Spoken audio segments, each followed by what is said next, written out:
今天来参加一个吉他维修的课程。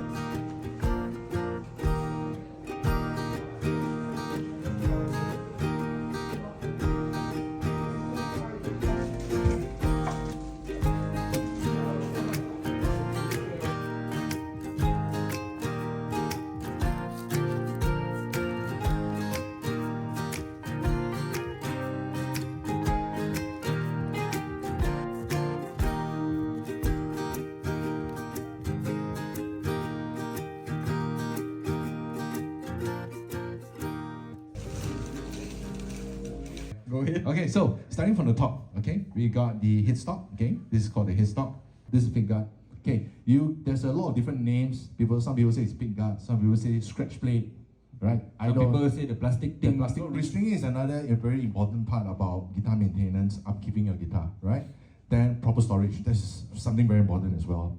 Being in a country like Singapore, our humidity levels are crazy high. All year round. 80-90%, right? Yes. The recommended humidity percentage for guitars is about 45 to 55%. Which is still hard to achieve though. It's very hard. Even with hard. dehumidifying machine is still relatively high. In general, I think 3 months, I think that is a good. Realistically, 1 month, like if you play a lot, If you 1 play, month, yeah, yes. if you Let's play say a if you play in clubs or you learn, you're going through lessons. That you see happen to your guitar when there's too much moisture, right? One will be bulging. That will be the number one thing that we will encounter. Okay, number two is of course with moisture, we introduce your strings to actually deteriorate faster as well. Yep. So the number on the guitar string when it says 1247 or people every time come 1012. So that number is actually the high E of the string. The thickness of it. Yeah. So that's the thickness of the string. And then you see like 1047, the higher number are the thicker strings. Buy your own set of strings, doesn't matter what brand. If you like it lah. Yeah. You know? Actually, good thing, experiment, right? Okay, so usually I think just start with 12s, right? Start with 12s first, then you can slowly try 13s if you want to, if your fingers are strong enough. This is very common. We see in here when customers come here, they say, hey, why my guitar got problem? Every time I restring, the pin keep popping out, the thing very loose, right? So a lot of people don't understand that when you put the ball end of the string into the bridge, they always feel that it's like that. This ball end is underneath the pin. But actually, in actual fact, it isn't. And it took me a long time to realize this as well. Yes. After I started working here, I didn't know until after that I found out that, oh, it was like that. Actually, the ball end is not under the pin. It's wedged between the pin and the guitar's top. Okay. So what does this bar do?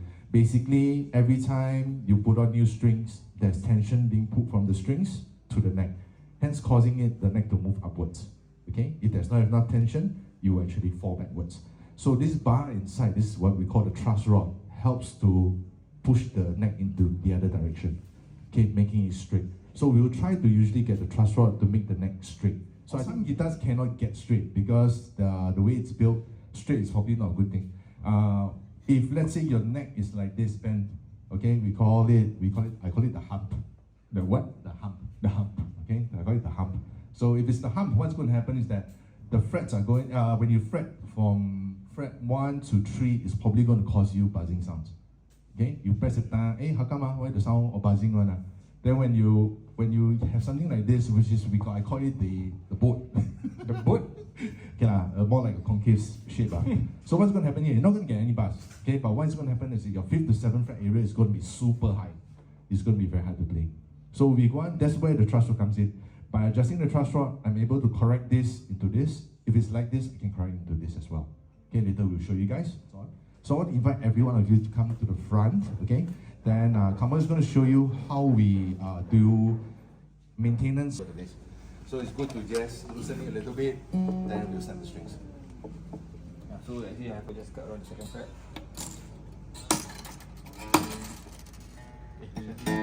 Never do that.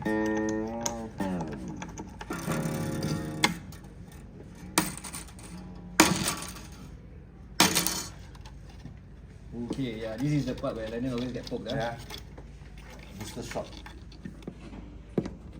Oh, already. Okay. No. So this one you take out the pin, take out the pipe first. So there will be times where, let's say you haven't restrung guitar for a super long time. Okay. You can use this saddle as a leverage, so you won't actually scratch the bridge. You can actually just use this to pull out. Hey, thank you, bro. I love you. Yeah. Okay. So you can use this to actually wedge it out. Another way, if you want, you can also put your hand in, push the pin out. So there's two ways. So always remember, coil it up properly in this fashion. See, got some people never coil properly. You will. Get any excess dirt off. Always here. You see, this one Here. Just now when it's come out, cut the string, there's some metal bits here. Right, so we want to clean all this away. Here, always the dusty area. Okay, so basically, we will oil the fretboard. When we take out the strings, we try not to do it too often. Okay, one to oil the fretboard is one to moisturize the fretboard. If it's too dry, it will crack. Okay, so this is basically just giving it a bit more moisture. How often should we do it? I would say 1 year, maybe twice. Enough, but twice enough already. So during the string change is the best time. So with this one is the F1 oil. I think some people might hear the term of lemon oil before. Can use also. For the F1 oil, it's a bit better formulated. It helps to moisturize, clean, and also darken the fretboard. Nomad set of F1 oil and this brush, you can also brush. So this will actually take off additional dirt and grime on the fretboard as well.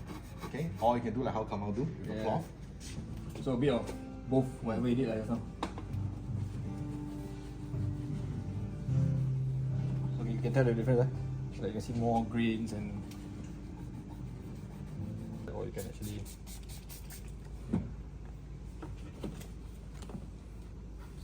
Okay, the kind of cloth to use for guitars, don't use an old t-shirt, rags and stuff.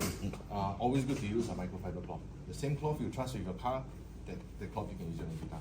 Okay, microfiber cloth probably is the good option because it will not scratch the top of the guitar. how long you making this guitar? No, long time. You have this off. It's always good to do polishing on the frets as well. Okay, today we won't really touch about polishing. You can use like some products where we have the fine fret polish that will help to actually shine in the frets. No need to do too often, maybe 1 year once enough already. Detailer can use on everything actually. Yeah, I mean on body lah. Yeah, so you can use it on. Back of the neck is fine as well. Yeah. Sometimes you use it also. Back of the body you also can. See the ball end here? Okay, I'll just do a little bit of a bend. Just a little bit. Then let it out. Okay, just a little bit. Then what I'll do is, with the bent side facing this way, I'll put in the ball end. Then with the slot, I push this in. Okay, when you push this in, right, press in and pull up a little bit. You can feel that the ball end actually goes up. So if you don't do this, okay, why did I put that little bend? So when I push the pin down, it will have a natural angle and it will just go up straight into it. And then it's best if you do everything like together. Means putting on of the string and winding together. Means you do this one first, then you do this one later.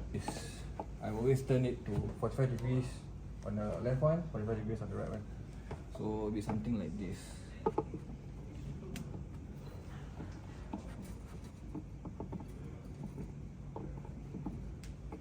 Okay, you can see. Remember, the holes, the point will be, this one will be pointed 2 o'clock, 25, 2:25. Okay. Thing that you want to put in. Then you make a king. Put it from the top. Okay, but then when you want to give extra tension, just keep it pulling up. Like for this, it can never come up. Your index finger means your 3 fingers and this will give it tension. Your index finger is to guide where the string goes. So when you pull, push down, and you turn. Once you get the first loop, the thing will automatically follow. You'll also notice that Kamal bend the string upwards. There's a reason for this, okay? One, it helps the string glide smoothly when you wind it.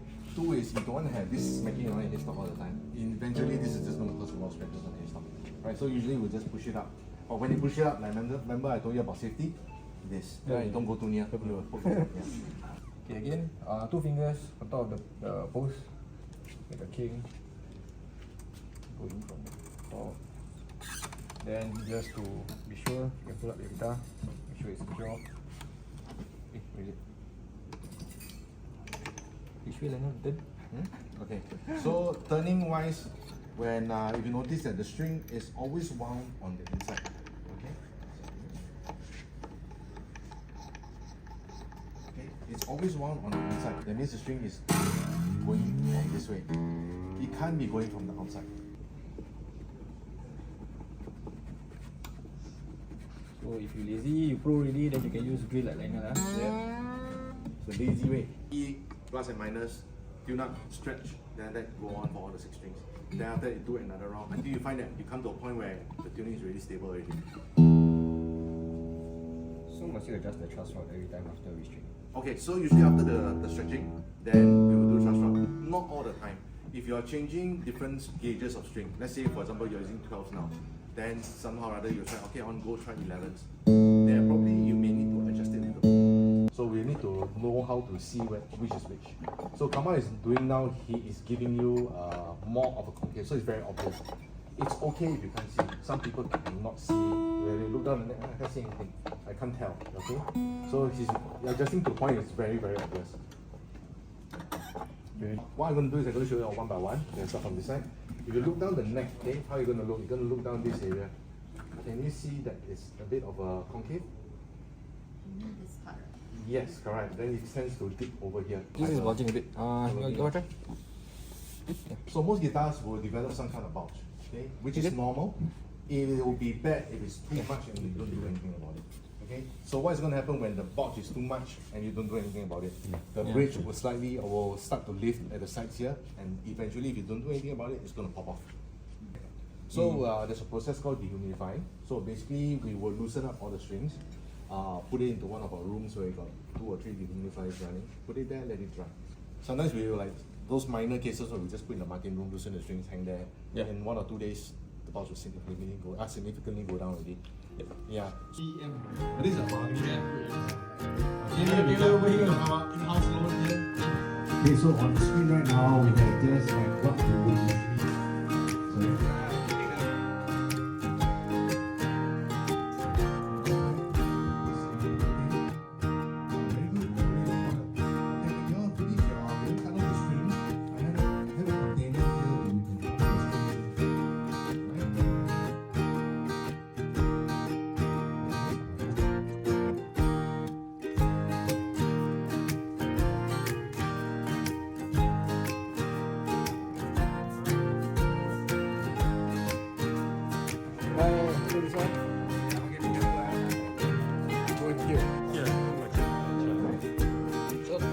Tighten, correct? Yeah, tighten, correct.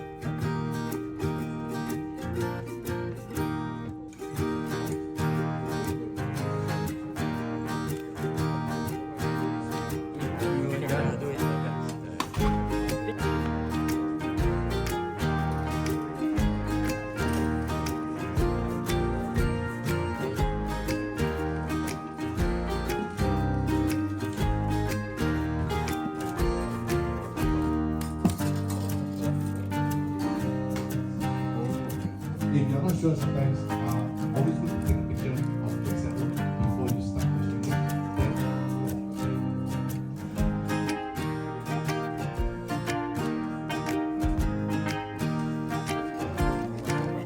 It's normal, isn't it?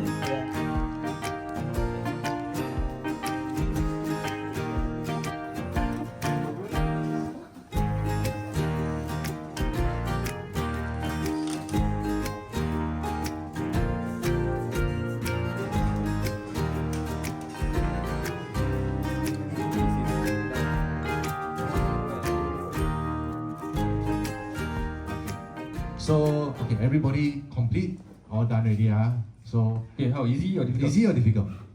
Easy. Okay, congratulations. Let's give everyone a round of applause. For your achievement today, okay? I'm going to call your names. I have certificates for you.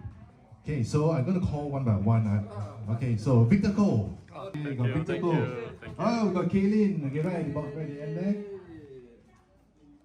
We got